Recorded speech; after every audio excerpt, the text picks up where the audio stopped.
ગુજરાતમાં સ્થાનિક સ્વરાજ્યની ચૂંટણી પૂર્ણ થતાં જ રાજ્યમાં કાયદો અને વ્યવસ્થા સાથે ટ્રાફિક શિસ્તને લઈને પોલીસ તંત્ર એક્શનમાં આવ્યું। રાજ્યભરમાં હેલ્મેટ ડ્રાઈવ નામની વિશેષ ઝુંબેશ શરૂ કરાઈ છે કે જેનો હેતુ માર્ગ સુરક્ષા વધારવાનો અને ટ્રાફિક નિયમોનું કડક પાલન કરાવવાનો છે। 1 મે ગુજરાત સ્થાપના દિવસથી શરૂ થયેલી આ ઝુંબેશ 31 મે સુધી ચાલુ રહેશે। જોઈએ અહેવાલ। ગુજરાતમાં માર્ગ સુરક્ષાને મજબૂત કરવા પોલીસ તંત્ર ફરી સક્રિય બન્યું છે। હેલ્મેટ ડ્રાઈવ અંતર્ગત હવે 2 વ્હીલર ચાલક અને પાછળ બેસનાર પિલિયન રાઇડર બંને માટે હેલ્મેટ ફરજિયાત કરવામાં આવ્યું છે। ઘણીવાર અકસ્માતમાં પાછળ બેસનાર વ્યક્તિને ગંભીર ઈજા થતી હોય છે, જેને રોકવા આ કડક નિર્ણય લેવાયો છે। 4 વ્હીલર ચાલકો માટે પણ સીટ બેલ્ટના નિયમો કડક બનાવાયા છે। ઇન્ચાર્જ આઈજી મકરંદ ચૌહાણના માર્ગદર્શન હેઠળ આ ઝુંબેશનો હેતુ માત્ર દંડ વસૂલવાનો નથી, પરંતુ નાગરિકોમાં ટ્રાફિક નિયમો પ્રત્યે જાગૃતિ લાવવાનો અને જીવલેણ માર્ગ અકસ્માતોની સંખ્યામાં ઘટાડો કરવાનો છે। પહેરવું જોઈએ, પહેરવું જરૂરી છે। આપણે પહેરશું તો આપણે જ બચીને રહીશું। આપણી માટે સેફટી માટે છે। અમે માનીએ ગરમી લાગે, પણ શું ગરમી છે સર। ગરમી લાગે વાત સાચી છે, પણ આમાં શું છે કે ગરમીથી બચવા માટે હેલ્મેટ કામ લાગે। ગરમ પવન આવતો હોય, કાનમાં ના જતું રહે, માંદા પડીએ, એના કરતાં તો સારું હેલ્મેટ પહેર લઈએ। પણ ગરમી બહુ પડે છે ને 45 ડિગ્રી ઉપર છે સર, ગરમી જોવું પડે ને સર। વાત સાચી છે, પણ હેલ્મેટ પહેરશું તો બચી રહીશું। ગરમી 5-10 મિનિટ લાગશે, ઘરે તો પહોંચી બરાબર છે, હેલ્મેટ જરૂરી છે સર। બીજા લોકો એક તરફ પોલીસ કડક કાર્યવાહી કરી રહી છે, ત્યારે બીજી તરફ જનતાની માનસિકતા ચોંકાવનારી છે। પ્રદેશ 24 ગુજરાતીની ટીમ જ્યારે ગ્રાઉન્ડ પરિસ્થિતિ જાણવા નીકળી ત્યારે એક હેલ્મેટ વિનાના એક્ટિવા ચાલકે તમામ હદ વટાવી દીધી। જ્યારે અમારી ટીમે તેને નિયમ અંગે પૂછ્યું ત્યારે પોતાની ભૂલ સ્વીકારવાને બદલે તે વ્યક્તિ ઉશ્કેરાઈ ગયો હતો। તેણે કેમેરા સામે જ ઉદ્ધત ભાષાનો પ્રયોગ કર્યો અને દાદાગીરીપૂર્વક વર્તન કરી પોતાને સાચો ઠેરાવવાનો નિષ્ફળ પ્રયાસ કર્યો। આ બનાવ દર્શાવે છે કે કેટલાક લોકો કાયદાનો ડર રાખવાને બદલે વિવાદમાં વધારે રસ ધરાવે છે।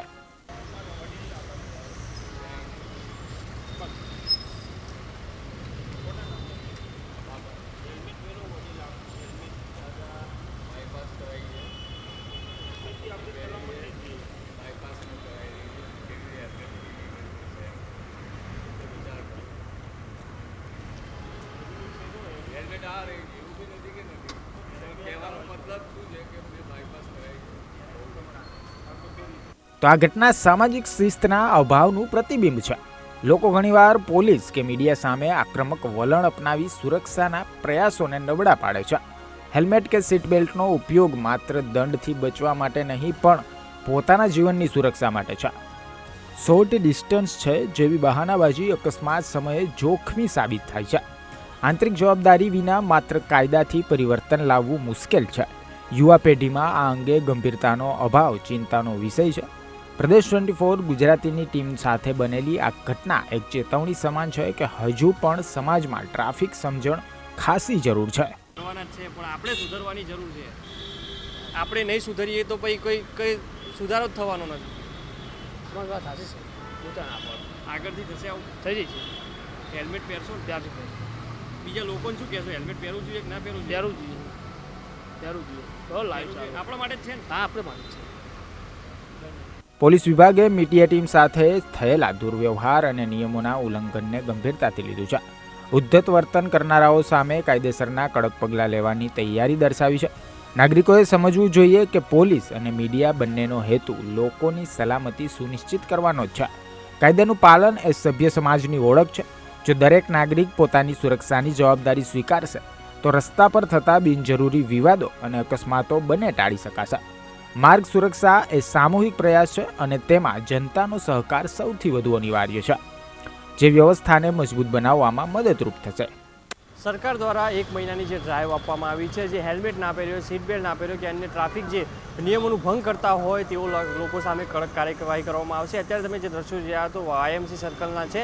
અત્યારે જે કર્ણાવતી ક્લબ છે ત્યાં જે છે પોલીસ કાર્યરત છે। તે પણ જે હેલ્મેટ ના પહેર્યું હોય અને જે રીતના જે 2 વ્હીલર ઉપર હેલ્મેટ પહેર્યા વગર જ જે લોકો નીકળી જતા હોય છે તેમની સામે કડકમાં કડક કાર્યવાહી કરવામાં આવી રહી છે। ઈ મેમો હોય, ઓફલાઈન મેમો હોય અને જો કડકમાં કડક કાર્યવાહી જે કરવામાં આવી રહી છે। અહીંયા તમે જે દ્રશ્યો જોઈ રહ્યા છો તે વાયએમસી સર્કલના છે અને અત્યારે પોલીસ જવાન છે તે આપણી સાથે જોડાયા છે। સાહેબ, અત્યાર સુધીમાં કેટલા લોકો મેમો આપવામાં આવ્યો છે? અત્યાર સુધી 21મેમાં આપવામાં આવેલ છે. લોકો પાલન કરે છે ખરું? ઘણો ફેર પડ્યો છે એમ. સરકાર દ્વારા પણ ડ્રાઈવ ચલાવવામાં આવી છે, તમે પણ અહીંયા આટલા તાપમાં ખડે પગે લોકોની સુરક્ષા માટે છો, શું કહેશો? હેલ્મેટ પહેરવું ખૂબ જરૂરી છે. હેલ્મેટથી પહેરવાથી ઘણો ફાયદો થાય છે, તો હેલ્મેટ પહેરવું જોઈએ દરેકે. બીજા અન્ય લોકોને શું સંદેશ આપવા માગશો? કારણ કે લોકો છે ને, તમે તો ખડે પગે છો, અમારી સુરક્ષા માટે છો, પબ્લિક માટે છો, પણ લોકોને અમુક લોકો સમજતા નથી હોતા, તેઓ લોકોને શું કહેવા માગશો? લોકો બહારના તો ઘણા બધા બતાવતા હોય છે, ગરમી નથી, ગરમી લાગે છે ને આ છે તે છે, શું કહેશો? હેલ્મેટ પહેરવું સારું છે અને દરેક લોકો હેલ્મેટ પહેરે એના માટે જરૂરી છે. જે રીતના પોલીસ જવાન પણ અહીંયા જે ખડે પગે છે આપણી સુરક્ષા માટે છે, આટલા તાપમાં પણ જે છે તે પોલીસ જવાન છે તે અહીંયા ખડે પગે ઊભા રહે છે. આપણે પણ સમજવું જોઈએ, સરકાર પણ જે છે તે કાર્યરત છે. હાઈકોર્ટે ટકોર કરવામાં આવી હતી, પોલીસ તંત્ર પણ આપણા માટે જ ઊભું છે, તે પણ સમજવું જોઈએ. જે રીતના હજી પણ હું દ્રશ્ય બતાવવા માંગીશ કે જે રીતના અહીંયા જે ઉપર એક તરફથી જે બ્રિજ બની રહ્યો છે, પરંતુ જે વાહનો હોય છે તે અત્યારે આટલા 45 ડિગ્રી ગરમીમાં પણ જે વાહનો હોય છે તેમની સુરક્ષા માટે પોલીસ જવાનો છે તે અહીંયા ખડે પગે જોવા મળી રહ્યા છે. અમદાવાદના ખૂણે ખૂણે જે છે અત્યારે ડ્રાઈવ ચાલી રહી છે. તમે પણ જો એમને એમ નીકળતા હોય તો અત્યારે આપણી સેફટી માટે હેલ્મેટ પહેરવું જરૂરી છે. ગાડીમાં પણ જે 4 વ્હીલર હોય તેમાં પણ જે છે તે સીટ બેલ્ટ લગાવવી જરૂરી છે.